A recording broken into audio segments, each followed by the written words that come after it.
All right, welcome to Bet the Edge. I'm Jay Croucher here with Drew Dinsick. We're recording during the second quarter of Sunday Night Football. Baltimore just took a 14-3 lead to start the second.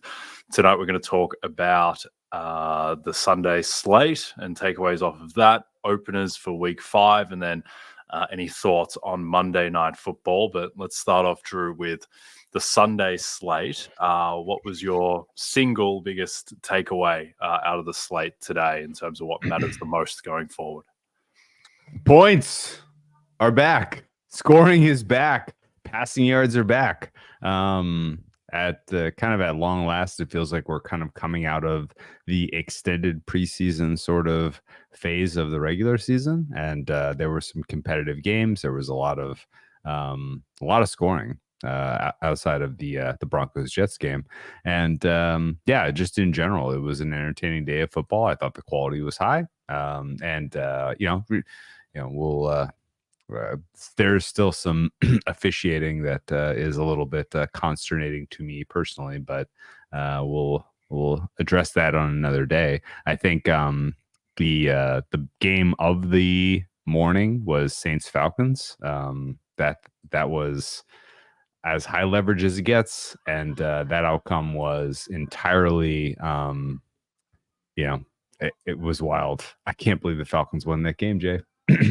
They feel like frauds, and it took 14 defensive and special teams points and a 58-yard field goal at the death to get the Falcons money line home, and that hurt me because I had Saints money line.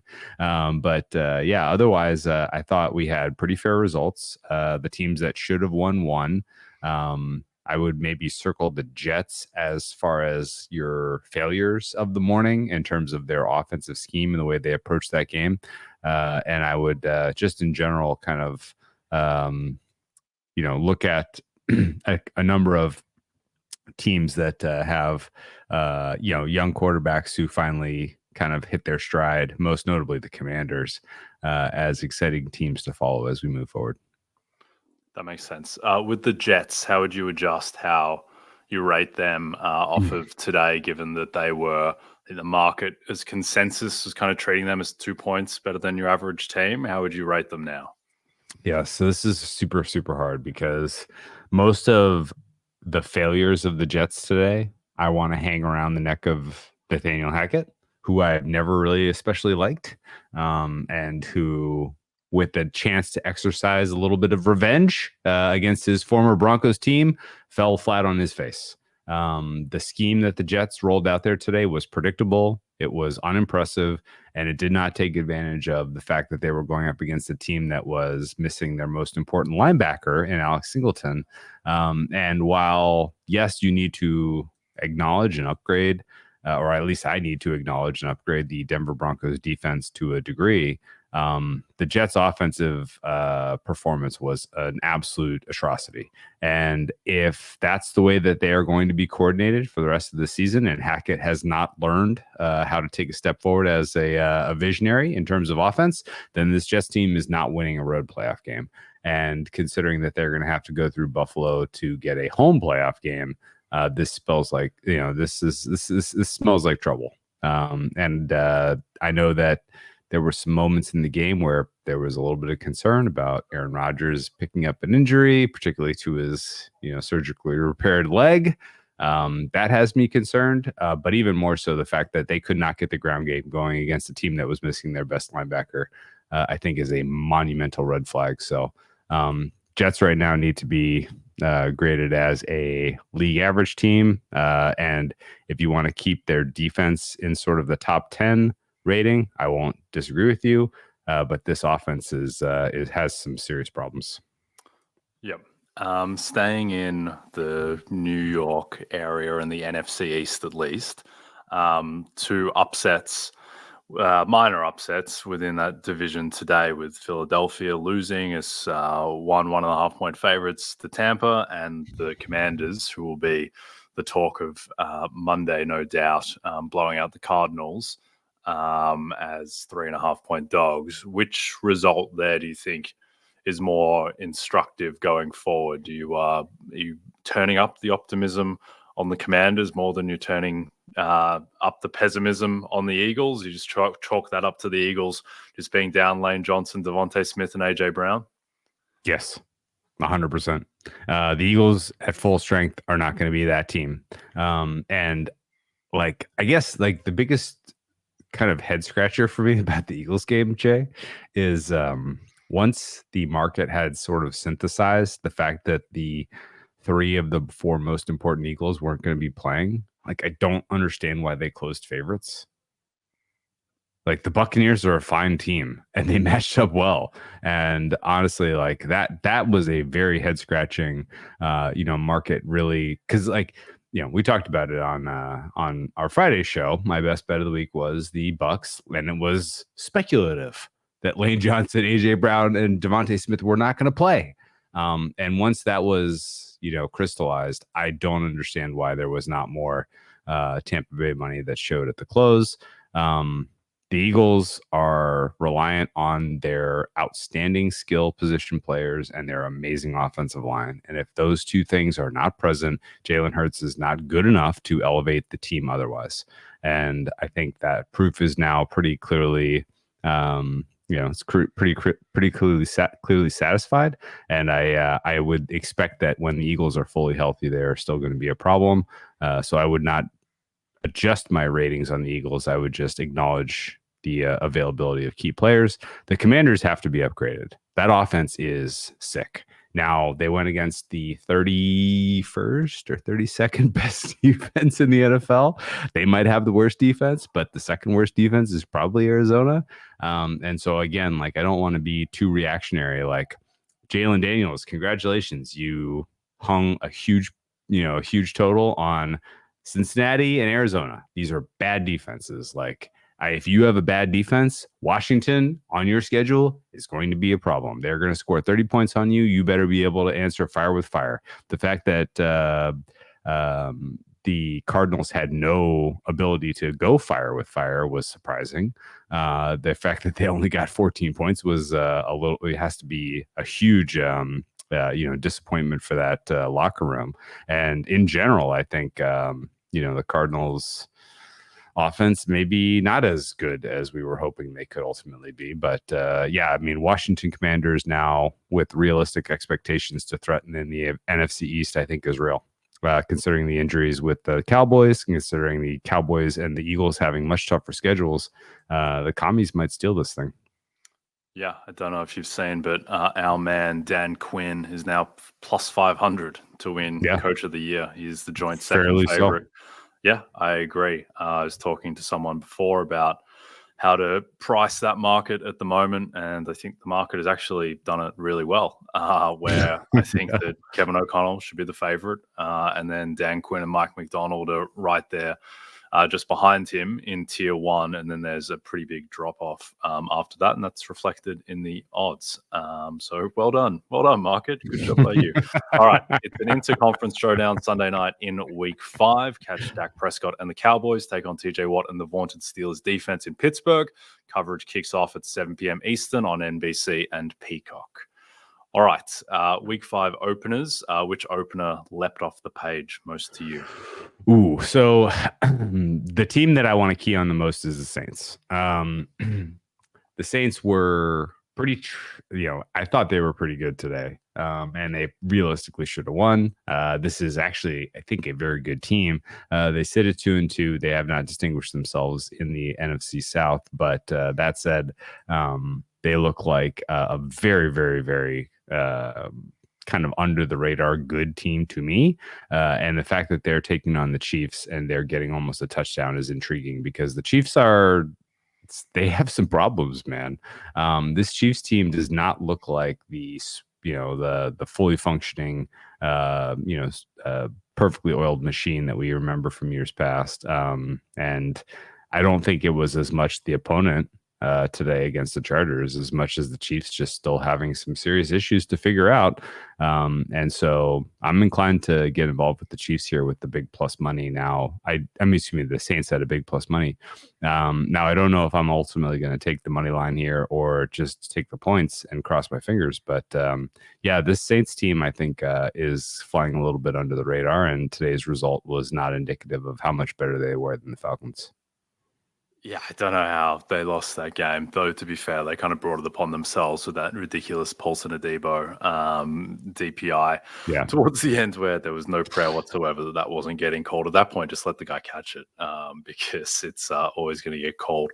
I think they're the best team in that division still, the Saints, but we'll see how it plays out. They could be in a bit of trouble if they fall to 2 and 3. Jets-Vikings. The Vikings market rating, Drew, has been all over the place. They were basically they were like 1.5 point favorites at the Giants in week 1. They've been dogs 3 weeks in a row. Now playing at the great Tottenham Hotspur Stadium, it will be Ange out, Sam Darnold in for this one. Do you think that this is just an overdue adjustment? Because to me, this says that the market is saying that the Vikings are 2.5 points better than your average team, and the Jets are 0.5 point to an average team, that type of range, kind of tying back into our Jets discussion before. Yeah, I mean, this is a local high for the Vikings. The matchup they had against the Packers, I thought, was super favorable. Their wide receivers against the Packers secondary that outside of Xavier McKinney is very gettable. Now you're going up against a secondary with the Jets that has much more depth and much more elite coverage ability. I think this could spell a little bit of trouble here for Sam Darnold. I don't think there really is anything to say about a revenge factor for Sam Darnold and the Vikings. And my numbers make this a pick. So I don't see a huge margin between these two teams. And if I end up betting this game, it's going to be the Jets. But God, man, Rodgers looked pretty washed today. Hackett's scheme was abominable. He just seems like a joke. And I think that Flores is still a very good defensive coordinator. And they have the personnel to execute, a really difficult to beat defense. And so, I don't have a position on this one yet, but just looking at the number, this looks like Jets or pass. Yeah, Rodgers just wasn't on the same page as his receivers today at all, which is a little bit of a concern. But there doesn't seem to be the chemistry there that you would have hoped there would be after how good he and they looked against the Patriots. Going to Sunday Night Football, because I'll be there in the building for Cowboys-Steelers. I'll be in the Steel City wearing my Najee Harris T-shirt jersey.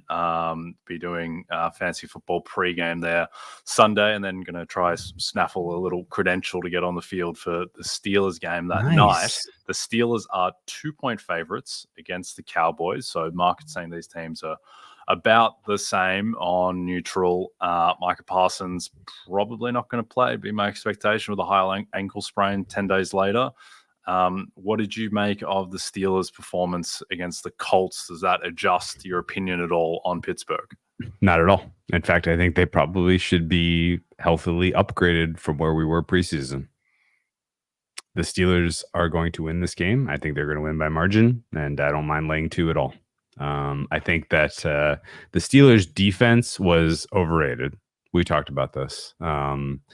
They're good, not great. They're gettable. And in general, I think on the road against a well-coordinated offense, they were exposed to a degree.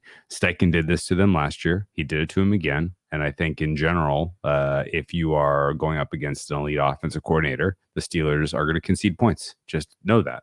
But the Steelers' offense continues to improve. They get better every week, it feels like. Fields improves every week. They should have scored more points in this game with a deep in the Colts territory fumble that was fluky by George Pickens. The goal to go stop was a goal to go. Anyway, the turnover on downs, I think was pretty unfortunate. And just in general, Steelers could have gotten into the 30s here, which is amazing that this offense has gotten to this point where they can score that level. Now, they had a nice matchup against a Colts defense, but guess what? A Steelers defense without Micah Parsons and Dexter Lawrence is bottom 5. Like this Steelers, I mean, the Cowboys defense could get absolutely exposed here. And I don't think we should be surprised whatsoever. So this is pretty obviously one of the better looks of the week in the early going. Before this gets to 3, I think you need to have some Steelers in your pocket. Yeah, I like it. I like the confidence, the declaration that the Steelers will be winning by margin. I randomly watched a lot of this game, which was fine. It wasn't a terrible experience, wasn't a great experience, but I was pretty impressed by how Justin Fields looked and the fact that, they were down 14-0, 17-3, and the game wasn't over. And I thought that there was a chance that maybe it just would be over and the Fields wouldn't be able to play catch up. But he was right there. And to your point, like there were 2 fumbles, both of which were kind of really fluky plays, although maybe it's kind of a feature, not a bug, with George Pickens do stupid stuff like that. But if Pickens doesn't have that ridiculous fumble near the goal line and Fields doesn't have a bizarre fumbles at midfield, then the result most likely flips. Those 2 plays were they were worth, in terms of expected points. I don't have it here, but they were worth a lot of expected. Here we go. They were worth 11. It was an 11-point swing for those 2 plays. And the final result was 27-24. So, I feel better about the Steelers offense after those, but maybe the Colts just don't have a particularly good defense, which might be tying into it. But you have to, I think, downgrade the Steelers defense a little bit from the all-world unit that it looked like for the first 3 weeks. All right, dominate this NFL season with a Fantasy Life Plus subscription. Get weekly rankings, stats, advice, DFS analysis, and betting tools. Use promo code Season20 for 20% off. Go to fantasylife.com/rotoworld to learn more. As you all know by now, we've teamed up with BetMGM this season. We'll be using BetMGM lines to make all our picks, and we'll have special offers for our listeners each week. If you haven't signed up to BetMGM yet, use bonus code BETEDGE, and you'll get up to a $1,500 first bet offer on your first wager with BetMGM. Here's how it works. Download the BetMGM app and sign up using bonus code BETEDGE. Deposit at least $10 and place your first wager on any game, and you'll receive up to $1,500 in bonus bets if your first bet loses. Just make sure you use bonus code BETEDGE when you sign up. See BetMGM.com for terms. 21 plus only. U.S. promotional offers not available in New York, Nevada, Ontario, or Puerto Rico. Gambling problem? Call 1-800-GAMBLER. Available in the U.S. Call 877-8-HOPE-NY or text HOPE-NY 467-369 in New York. Call 1-800-NEXT-STEP in Arizona, 1-800-327-5050 in Massachusetts, 1-800-BETS-OFF in Iowa, 1-800-981-0023 in Puerto Rico. First bet offer for new customers only, subject to eligibility requirements. Rewards are non-withdrawable bonus bets that expire in 7 days in partnership with Kansas Crossing Casino and Hotel. Don't forget, if you haven't signed up for BetMGM yet, use bonus code BETEDGE and get your $1,500 first bet offer today. Okay, Monday Night Football double header. One very compelling game. Titans at Dolphins. Dolphins are 2.5-point favorites. Total is 37, which would not have expected naturally before the season, given that it seemed like these might be 2 high-flying offenses, at least the Dolphins would be, and the Titans would be an interesting and compelling experiment. Looks like it's going to be the Tyler Huntley show. Do you think that this line movement has been warranted, flipping from the Titans opening us or being basically favorites at one point and now flipping to 2.5-point dogs? Ooh, so I've always kind of leaned Titans here, and I've been very, very tempted to just finally fire away as this looks like the high point for the Titans. But the Titans are a little bit of a chaotic team. The Will Levis experience is, I think, tough for some bettors to really kind of handicap. I think that he's a perfectly fine quarterback, and actually can do some things that are, kind of long-term positive signal. He just makes some mistakes that are easy to key on and capitalize, easy to kind of focus on and say, yeah, guys, this guy's a loser. Like, you see that interception, you see that fumble? Like, yeah, he does some things that are like quite not smart on the football field. And I think that kind of has shaded a little bit people's perceptions of a Titans team that to me looks like an offensive over team. And if I hadn't had a pretty significant stake on this over, I think I would be betting Titans money line here, expecting that they're going to be able to put the Dolphins defense in a little bit of a tight spot here. Dolphins defense is hurting right now. And while Snoop Huntley, I think, is a upgrade over Skylar Thompson, that just makes me more confident in the over here. 37 is a very, very low total. I think this is should be closer to 41. The way I look at these teams in terms of just how many good skill position players exist for the Dolphins to help Snoop in general get into the high teens, low 20s. And I think the chances that both of these quarterbacks make mistakes that give their opponents short fields or even defensive points is real. So for me, this is over 37 is the sharpest angle. But if you made me back against the wall, take a side on this one. Give me the Titans. Okay. Do you think that there is scope for Will Levis to be benched in this game, or do you think that the leash is a little longer than that? It's really tough to say. They're paying him virtually nothing. And they don't really have a team building philosophy that I understand. They spent a lot of money in the offseason. Like, this is a win now kind of deal, which to me means that you believe in the quarterback enough that you're going to give him more than 4 weeks of opportunity to grow. I think 0-4 certainly kind of ends your season. But there's, I don't know, everyone's 2-2, Jay. Like, you're not that far out of it if you're 1-3. So I think this is probably a pretty important game in terms of just realizing something for this season. But I think Will Levis probably has about an 8-ish game leash to start to clean up his act a bit and to stop sort of the boneheaded turnovers. If you take if you take the turnovers away, there's a lot of good there. And there's a lot of quarterbacks that aren't doing a lot of good. Outside of even if they are not turning the ball over. So considering what they're paying him in terms of compensation, I would see this thing out as far as you possibly can. And if the worst case scenario is you lose 14 games because Will Levis just does silly things every single week, then I think so be it. You're going to have a better position to kind of hit the reset button this offseason. So that said, like, I just don't understand really what they did this previous offseason in terms of how they rostered the team and where they think they are. But certainly the fact that Callahan and company, came into this situation and were given a quarterback that they're paying virtually nothing, anything could happen. Yeah, I think conceptually it seems like there's no chance that Mason Rudolph is going to develop into a elite, meaningful quarterback, whereas there is a chance in theory that Will Levis could, even though that seems to probably be diminishing by the turnover. Let's move to Detroit. The sudden big dogs in their own division, Detroit Lions, with the Vikings minus 150 to win the NFC North. Maybe a little bit aggressive. But we'll see. That division is going to get shaped a lot by this game on Monday.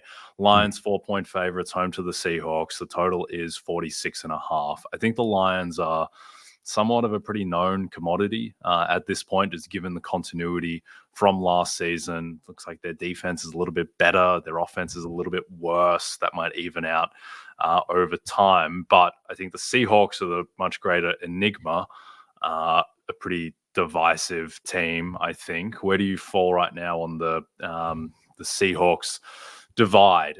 Do you find that you're pro Seahawks and you think they're very live to win the NFC West, or are you kind of fading them on the idea that they've beaten Bo Nix, Jacoby Brissett, and then basically me and you playing quarterback for the Dolphins? Yeah, now I've been making this joke all week, so apologies to anyone that's already heard it. But they've been playing terrible quarterbacks, and they finally get a terrible quarterback in Jared Goff. Jared Goff has been awful this year, and I don't know if that's going to carry on. I don't know if he'll find his footing and be more like the guy we saw last year. But it certainly doesn't feel like he is exercising the quarterback position at a high level at all right now.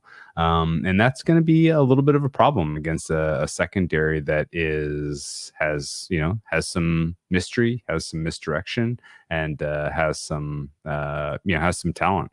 I played the under in this game, and I would take it back right now in a heartbeat, even though the line has not moved against me, because all of the trench strength for the Seahawks is missing this game. Basically, all of the important players from the interior in particular and the pass rush are not going to be available. So if the Seahawks defense gets it done in this game and really kind of keeps the Lions in check, then that is two very valuable pieces of information. That means the Seahawks defense is absolutely legit. And it means that the Lions offense is in deep freaking trouble. Now, the Lions offense is going into this contest without Frank Ragnow, who is one of the most important offensive linemen by my numbers heading into this season. And so that should matter.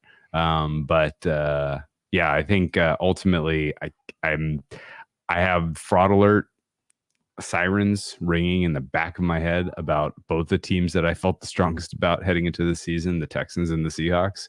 And I think this game is going to be one that I'm going to watch pretty much every snap, hoping against hope that the defense looks legit and that this is all about McDonald coaching these guys up. Because like the secondary is still very, very strong. Like these really talented players all across that secondary. And so I think if the Lions are going to get this thing done, it's going to have to be on the ground. So maybe the game just gets shortened in that regard. But the offensive line for the Seahawks is still a huge problem. Geno Smith is playing great quarterback and has weapons to throw to, but he does not have a ton of time. Lions pass rush has been outstanding through 3 weeks this season, and I think that spooks me a little bit as a Seahawks guy. So I agree with the slight nudge out to 4 for the Lions, considering who's available for the Seahawks defense in the trenches. If I didn't already have an under, I don't think I would bet this game. Yeah, right now Jared Goff is the 31st ranked quarterback by PFF grade out of 34 qualifiers, so that is quite bad. He looks right now the same way that he did in a stretch last year that kind of got swept under the rug because he finished the season quite well and then played pretty well in the playoffs as well. But there's a stretch that I think began with Thanksgiving, maybe it was the week before that. He played the Bears twice in that stretch, and it just felt like it was almost like he had the yips where he almost couldn't deliver the ball, and the ball just wasn't coming out of his hand correctly. And it just seemed like he was broken, like there was something physically wrong. Right now, it seems like there is something maybe mentally wrong where he's just not seeing defenders. So I'm not sure what the deal is with Goff, but it is strange to have the matchup and think that, unequivocally, Geno Smith is the superior quarterback in the matchup. Do you think there is anything specifically wrong with Goff? Do you think it's a health thing, mechanical? Is this just a typical Jared Goff bad stretch and we could expect that he'll snap out of it? I think the other theory around Goff is that he's such a product of his offensive line, and the offensive line has just gotten a little bit worse. And with that, he has started to really crater. Yeah, I think it's the latter. Yeah. I don't know that there is a world where Jared Goff breaks through and elevates a team. And he is going to rely heavily on healthy offensive line and elite skill position players around him. And for whatever reason, it doesn't feel like the skill position group is as good this year. I can't put my finger on why, but it's just not quite as clean. And then surely the offensive line is not playing well. Now their pass blocking grades are okay. Weirdly, the run blocking grades are not as good. This flies in the face of sort of the evidence we've seen where They needed to put the game away against the Rams, and they just freaking road graded the Rams right off the field, and the game was over. Yeah, I mean, there's something amiss, and I think again, like if this was just a generic defense with a generic defensive coordinator, then Goff maybe snaps out of it in this game. But McDonald put Goff in an absolute box last year when he played on the road in Baltimore. And I think a player like Goff, who is not one that I would necessarily qualify as cerebral, who is counting on the offensive coordinator to do a little bit of heavy lifting for him, does not necessarily.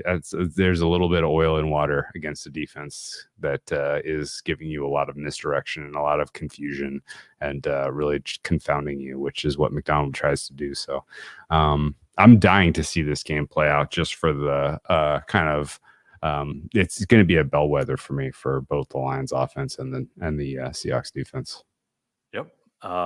I am very much in need of Dan Quinn, so I'll be cheering for the fight in Dan Campbell's and your man Jared Goff to figure out whatever is ailing him in his mind, to put it all together and put that bad man Mike McDonald back into the second or third tier of Coach of the Year betting. That would be very much appreciated. All right, we are done for now. Don't forget to check out NBCSports.com for more information to help you with your wagers. Thanks for those watching on the NBC Sports YouTube channel. And if you're listening to us in podcast form, don't forget to rate and subscribe. Also a reminder to find all your favorite NBC Sports shows on Amazon Music. Just head to amazon.com/NBC Sports. For myself and Drew, we'll see you tomorrow.